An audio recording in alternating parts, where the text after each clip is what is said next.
Fact number 1। हम अपनी height को मेयर करने के लिए किसी न किसी चीज़ का सहारा लेते हैं।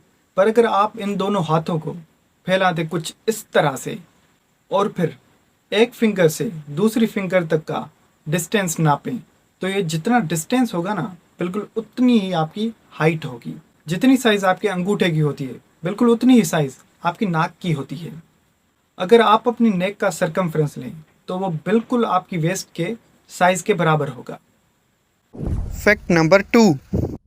हमें चप्पल या शूज़ लेने के लिए हमारे पैरों की साइज़ की ज़रूरत पड़ती है, पर ज़रा गौर से सुनिएगा। आपकी कलाई से लेकर कोहनी तक जितना डिस्टेंस बन रहा है, अगर उसको आप मेयर कर लें तो बिल्कुल उतनी ही साइज़ का आपका पैर होगा। Fact number 3। देखिए, हर इंसान का फिंगरप्रिंट अलग अलग होता है, ये तो आप जानते होंगे। पर क्या आप ये जानते हैं कि हर इंसान की ज़बान का प्रिंट भी अलग अलग होता है। Fact number 4। हमारी बॉडी में करीब 206 हड्डियां होती हैं, पर सबसे छोटी और सबसे बड़ी हड्डी कौन सी हो सकती है? तो कानों में मौजूद स्टेप्स बोन सबसे छोटी बोन होती है, जिसकी साइज 2 से 3 मिलीमीटर तक होती है, यानी कि करीब एक राइस के दाने के बराबर। और बड़े से बड़ी हड्डी फीमर यानी कि थाई बोन होती है, और जिसकी एवरेज साइज 48 सेंटीमीटर होती है। Fact number 5। जब हम कोई काम करते हैं या किसी गर्म जगह पे जाते हैं तो हमें पसीना आता है, और पसीने से जो स्मेल निकलती है वो बहुत ही खराब होती है। पर क्या आपको पता है कि ये जो स्मेल होती है वो पसीने की नहीं होती, बल्कि हमारे जिस्म में मौजूद या जो कपड़े गंदे होते हैं उन पे मौजूद बैक्टीरिया जो होते हैं वो हमारे पसीने से इंटरेक्ट करते हैं, और उस इंटरेक्शन के बाद ये स्मेल आती है। इसका मतलब ये हो रहा है कि जो पसीना होता है उसमें किसी भी किस्म की कोई स्मेल नहीं होती। Fact number 6। हम जो भी खाना खाते हैं, चाहे वो साल्टी हो, बिटर हो या स्वीट हो, उसका टेस्ट हमारी ज़बान पे मौजूद टेस्ट बड्स बताते हैं। पर वो टेस्ट बड्स हमारी ज़बान पे कितने हो सकते हैं? तो करीब 2000 से 8000 तक के टेस्ट बड्स हमारी ज़बान पे होते हैं, और वो हर 10 दिनों में तब्दील होते रहते हैं।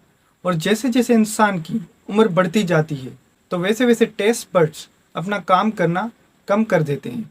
और यही वजह है जो खाने हम जवानी में खाते हैं उसका बहुत ज़्यादा टेस्ट हमें आता है, और जब हम बूढ़े हो जाते हैं तो उनका टेस्ट आहिस्ता आहिस्ता कम होता जाता है, क्योंकि टेस्ट बड्स जो होते हैं वो काम करना कम कर देते हैं। Fact number 7। हमारे जिस्म में कितना ब्लड हो सकता है? तो जवाब है करीब 5.5 लीटर ब्लड हमारे जिस्म के अंदर मौजूद है। और जब हम सांस लेते हैं तो वही ऑक्सीजन ब्लड भी इस्तेमाल करता है, जिस वजह से वो हमारे अंदर घूमता रहता है। पर क्या आपको पता है कि हमारा ब्लड जो है वो एक दिन में 12,000 माइल्स कवर करता है। Fact number 8। अगर एवरेज की बात की जाए तो एक इंसान पूरी लाइफ में हवा का कितना इस्तेमाल करता है?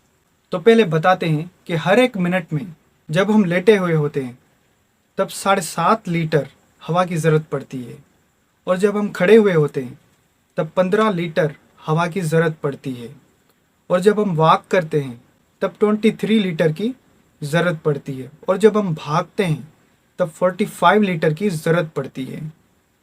अगर कुल मिला के देखा जाए तो इंसान अपनी पूरी ज़िंदगी में 28.5 करोड़ लीटर हवा इस्तेमाल करता है।